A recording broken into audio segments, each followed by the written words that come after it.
stop. Right there. You're doing it again. You're coming home from the grocery store, and you're treating that big, humming stainless steel box like a freshness machine. You think that as soon as a food item crosses the threshold of that rubber seal, time stops. Since the first home refrigerator, the Dummelray debuted in Chicago in 1913, we've been conditioned to believe a fundamental lie: cold equals fresh. We've spent over a century outsourcing our food preservation instincts to a compressor and some Freon. But for some of your favorite foods, the fridge isn't a sanctuary. It's a cellular execution chamber. We're talking about destroying flavor at a genetic level, turning essential starches into chemical antifreeze, and stripping away biological shields that took millions of years of evolution to perfect. Why does a tomato turn to flavorless sand? Why does an American egg need a fridge while a French egg sits casually on the counter? And why is your honey turning into a literal prehistoric brick? Today, we're going sub-zero. I'm Saul, and today we're explaining the fridge. Let's start with what I call the fridge allergics: tomatoes, bananas, and avocados. To understand why the fridge kills these, you have to look at their passport. These aren't just plants, they're tropicals. They evolved in the humid, high-energy environments of the equator. Their entire biological blueprint is designed for heat. Every cell in this tomato is wrapped in a lipid bilayer, a thin, microscopic skin made of fats. In the heat of the field, these fats are fluid and flexible, like high-quality olive oil. This fluidity allows the cell to breathe, moving nutrients in and waste out. But once the temperature drops below 10 degrees Celsius, that's 50 degrees Fahrenheit, we hit what physicists call the phase transition point. Think about what happens to butter in a warm pan versus butter in the freezer. Those liquid fats in the tomato cell membrane gel and solidify. When the membrane turns solid, it becomes brittle. It loses its elasticity, it cracks, it leaks. This is chilling injury. When those membranes rupture, internal enzymes that were supposed to stay tucked away suddenly spill out like a chemical leak in a factory. They begin to digest the very structure of the fruit. This internal flooding is why a refrigerated tomato feels mealy and grainy. You aren't eating intact, succulent cells anymore. You're eating a cellular wreck. You've effectively turned a living fruit into a mushy, biological ghost. The same goes for your bananas. Notice how they turn black in the fridge? That's not ripening, that's the peel's cells collapsing and releasing polyphenol oxidase, the same enzyme that turns apples brown, but at an accelerated, catastrophic rate. You're bruising the fruit with nothing but cold air. Now, let's talk about the humble potato. The potato is a storage organ. It's a vault of energy in the form of starch. But when you put a potato in the fridge, it undergoes a metabolic panic called cold-induced sweetening. Evolutionarily, the potato is terrified of freezing. If the water inside its cells turns to ice, the ice crystals will act like tiny daggers, shredding the potato from the inside. To prevent this, the potato takes its complex starches and begins breaking them down into glucose and fructose. Why? Because sugar acts as a natural cryoprotectant.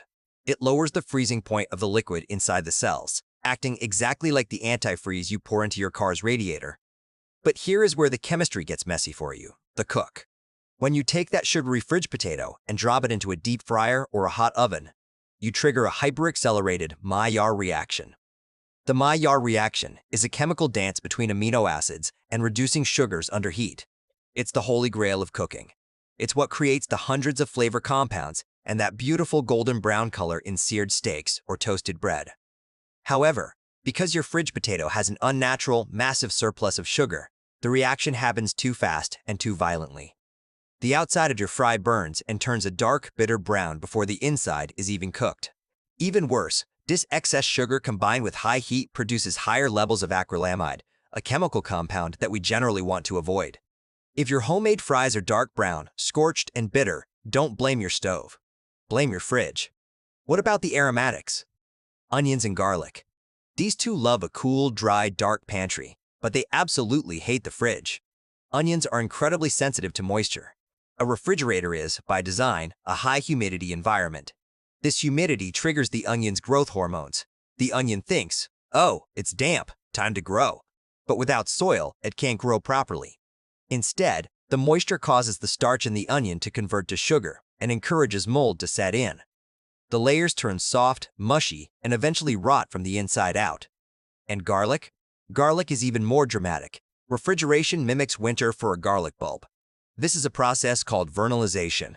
When garlic feels the cold, it prepares to sprout. When you take it out, or even while it's in there, the bulb starts pushing out those bitter green shoots.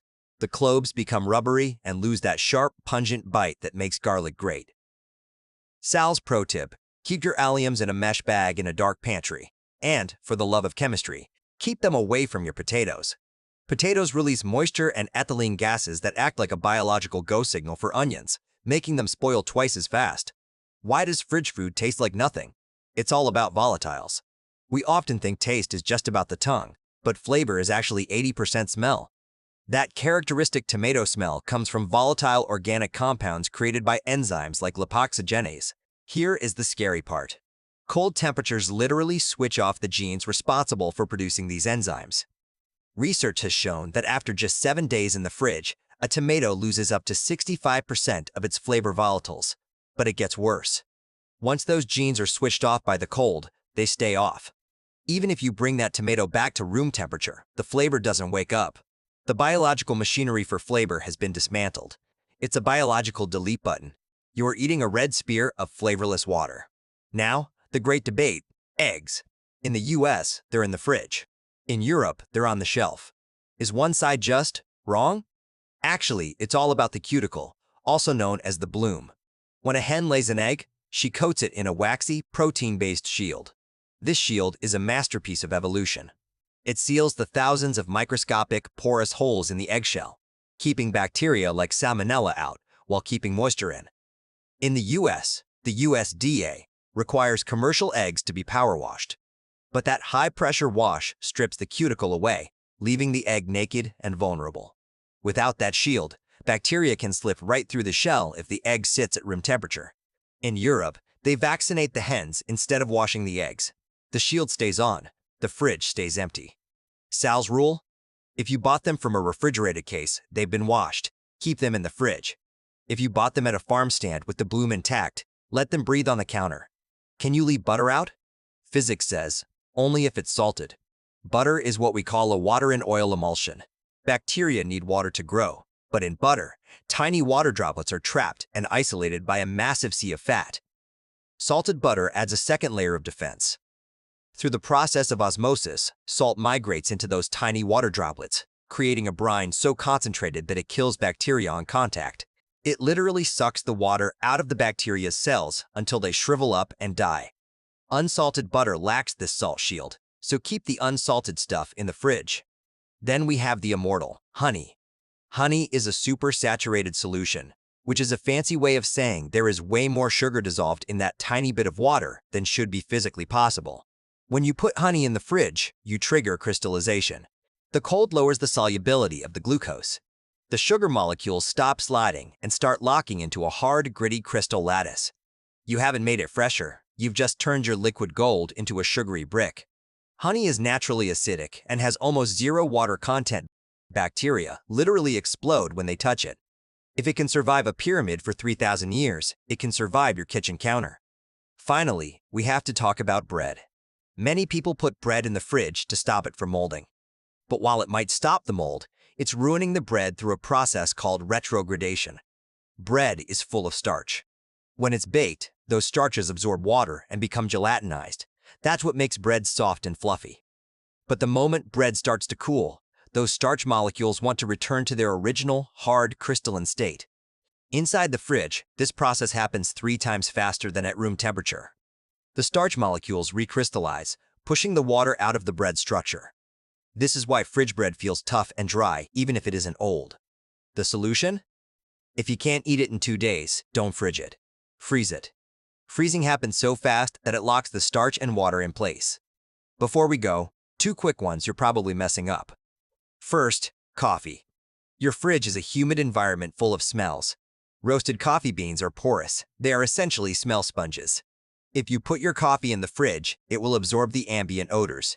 You aren't brewing Sumatra blend, you're brewing leftover lo mein blend. Keep it in an airtight container in a dark cupboard. Second, stone fruits. Peaches, plums, and nectarines. If you put a rock-hard peach in the fridge, it will never ripen. The cold shuts down the ethylene production. You'll end up with a fruit that is technically soft, but mealy and flavorless. Let them ripen on the counter first. So, what have we learned? Your fridge is a tool, not a default setting. 1. Tropicals and alliums. Keep them on the counter. Respect the lipid bilayer. 2. Starches like potatoes and bread. Keep them in the dark or freeze them. 3. The shielded, like honey and salted butter. They're built for the elements. Let them stay out. 4. Know your egg's history before you hide it away. Stop treating your fridge like a storage unit and start treating it like a laboratory. You are the lead scientist in your kitchen. I'm Sal, and I'll see you at the next molecule.